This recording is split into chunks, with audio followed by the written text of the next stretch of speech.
नमस्कार मैत्रिणींनो, आज आहे कार्तिकी एकादशी. तर आज आपण बनवूया साबुदाणा. त्यासाठी लागणारं साहित्य: मी अर्धा किलो साबुदाणा भिजत घातला होता, शेंगदाण्याचा कूट, सैंधव मीठ, 9-10 मिरच्या. माझ्याकडे लाल हिरव्या मिरच्या होत्या, त्या घातल्या मी. थोडंसं दूध आणि तेल.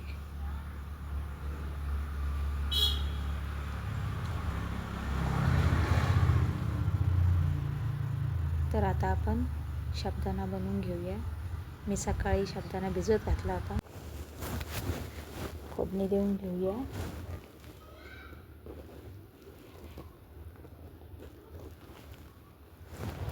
साबुदाणा मी सकाळी थोडा उशीर झाला होता भिजत घालायला.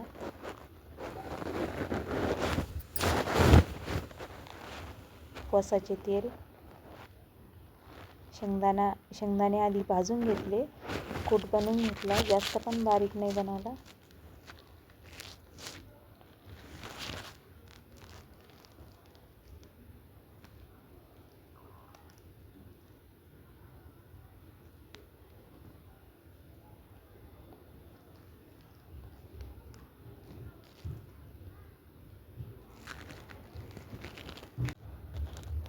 त्यामध्ये मिरची आता मी मिक्सरमधून काढली. आता पहिले मिरची परतून घ्यायची. ह्या गावरान मिरच्या आहे, जास्त तेज आहे, त्याच्यामुळं थोड्याशा तेलामध्ये चांगल्या परतून घ्यायच्या. हिरव्या मिरचीचा साबुदाणा छान लागतो.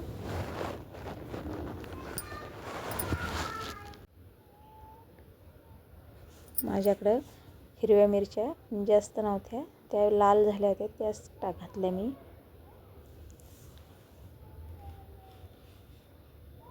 थोडंसं तेलामध्ये परतलं म्हणजे जास्त तिखट लागत नाही आणि त्रास पण होत नाही. तर साबुदाणा एकजीव करून घेऊया.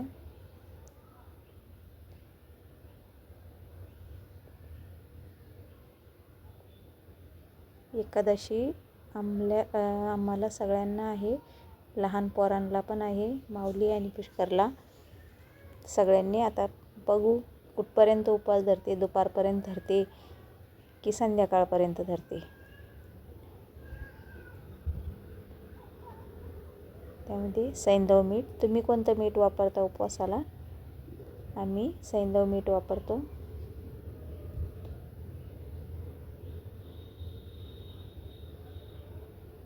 कमी गॅसवरच साबुदाणा असा होऊ द्यायचा, मस्त असा. जास्तच मोकळा झाला तो. पाणी भरपूर टाकलं होतं, पण तरी पण जास्त पाणी शोषलं त्याने. जास्त काही प्रोसेस नाही आहे, पण आज आहे एकादशी, उद्या आहे प्रदोष, परवा आहे वैकुंठ चतुर्दशी. तर मला ही थोडीशी प्रदोषची माहिती द्यायची होती. उद्या आहे सोमप्रदोष. तुम्ही धरता का म्हणजे प्रदोष धरता का तुम्ही? मी सोमप्रदोष म्हणजे प्रदोष धरते मी. सोमप्रदोष आणि शनीप्रदोष हा मोठा मानला जातो सगळ्यात. सोमप्रदोषपेक्षा शनीप्रदोष मोठा मानते. आपल्याला जर प्रदोष पकडायचे असेल तर सोमप्रदोष किंवा शनीप्रदोष हे दोन प्रदोष ह्या शनिवारी किंवा सोमवारी आले तेव्हापासून आपल्याला प्रदोष धरता येतो. तेव्हापासून आपण प्रदोष करू शकतो, प्रदोष व्रत हे करू शकतो. पण त्याचे खूप कडक नियम आहेत. त्यासाठी आपल्याला प्रदोष व्रताच्या दिवशी आपल्याला काहीच नाही खावं लागत. खाल्लं तर फळच खायचं, नाहीतर काहीच नाही खायचं. संध्याकाळी महादेवाची पूजा करून आपण मलिदा करायचा 2.5 पोळ्याचा आणि एक भाग गाईला द्यायचा, एक भाग देवाला द्यायचा आणि एक भाग आपण खायचा. आणि नंतर आपण बिना मिठाच्याच पोळ्या करायच्या आणि नंतर मलिदा खाल्ल्यानंतर आपण दूध पोळी खाल्ली तरी चालते आणि उपवास आपला त्याच्यावरच सोडून घ्यायचा. आता हा साबुदाणा माझ्याकडून मोकळा झाला. मग मी यामध्ये दूध टाकत आहे. दूध टाकलं की साबुदाणा फुलतो पण आणि असा मोकळा पण राहत नाही आणि चिकट पण होत नाही. एकदम मस्त असा व्यवस्थित होतो.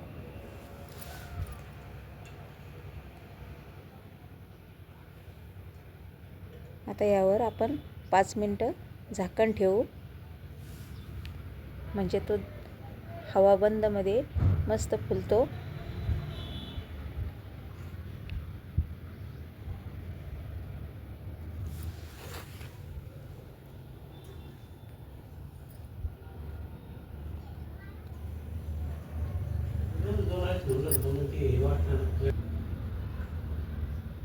तर आमच्याकडं डॉगी आहे, त्याला पण मी साबुदाणाच टाकला. साबुदाणा हा त्याला कच्चा टाकला, कारण तो तिखट कसा खाईल म्हणून मी त्याला कच्चा साबुदाणा टाकला. माऊलीने त्याला आज दोरी लावली, तो खूप इकडं तिकडं पळतो.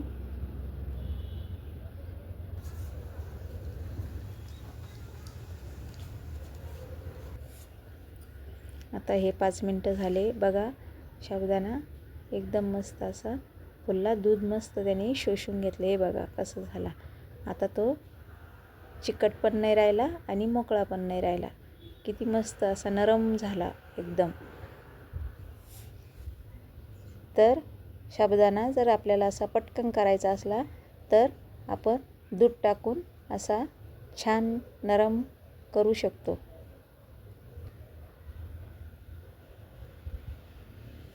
परत थोडंसं 2 मिनटं झाकण ठेवलं म्हणजे आणखीन चांगला राहिलेली कसर यामध्ये निघून जाते. बघा किती छान असा मस्त साबुदाणा एकदम व्यवस्थित जमला.